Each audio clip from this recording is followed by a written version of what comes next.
اعوذ باللہ من الشیطان الرجیم بسم اللہ الرحمن الرحیم۔ ایک واقعہ یاد آ گیا گاڑی چلاتے چلاتے۔ یہ واقعہ میرے ایک دوست نے مجھے سنایا تھا، یہ اس کی آپ بیتی ہے یا اس نے کہیں پڑھ کے سنایا تھا، اس کا مجھے علم نہیں ہے، تو پہلے سے معذرت کر رہا ہوں کہ میں کسی اور کا واقعہ کوٹ کر رہا ہوں۔ اس نے مجھے بتایا کہ ایک جگہ سے کہیں سے وہ گزر رہا تھا تو وہاں کھمبے پہ ایک پرچہ، ایک کاغذ آویزہ تھا چھوٹا سا، اور اس پہ لکھا تھا کہ بیٹا میرے 50 روپے گر گئے ہیں، مجھے ان 50 روپوں کی بہت سخت ضرورت ہے، جس کو ملے وہ اس گلی کے کونے والے گھر پہ دروازہ بجا کے وہ 50 روپے مجھے دے دے، شکریہ۔ میرے دوست نے جب وہ پرچہ پڑھا، یا اس شخص نے جب وہ پرچے کو پڑھا، تو اس نے سوچا کہ یا اللہ، یہ کون سا شخص ہے جس کے 50 روپے گر گئے اور اس کو اتنی فکر ہے،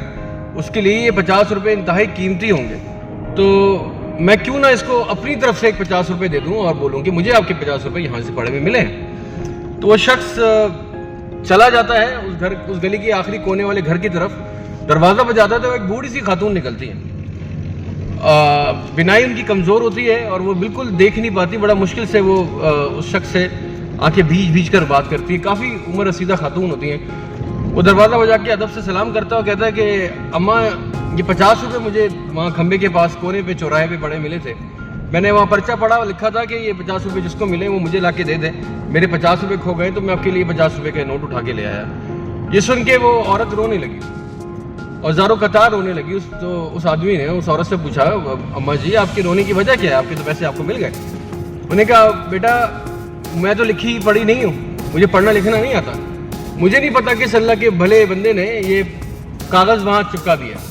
نہ تو میرے 50 روپے کھوئے ہیں، نہ میں نے وہ کاغذ وہاں چپکایا ہے، لیکن نہ جانے کس شخص نے وہاں چپکا دیا، اور صبح سے تم 10ویں یا 12ویں بندے ہو جس نے مجھے یہ 50 روپے کا نوٹ لا کے دیا ہے، تمہارا بہت بہت شکریہ۔ یہ کہہ کے اماں نے تو دروازہ بند کر دیا، لیکن میرے دماغ کی کھڑکی کھول دی کہ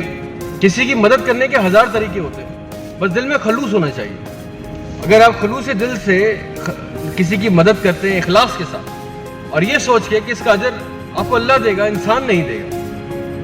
اور جس کی مدد کر رہے ہیں اس کو پتہ بھی نہیں ہے کہ یہ مدد کا ذریعہ آپ بنے ہیں، تو ایسی مدد آپ کو انشاءاللہ ضرور قیامت کے دن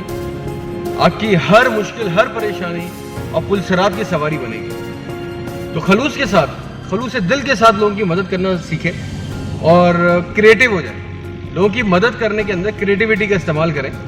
اور آپ دیکھیں کہ اللہ تعالیٰ آپ کی مدد کیسے کرے گا۔ جزاک اللہ خیر، شکریہ۔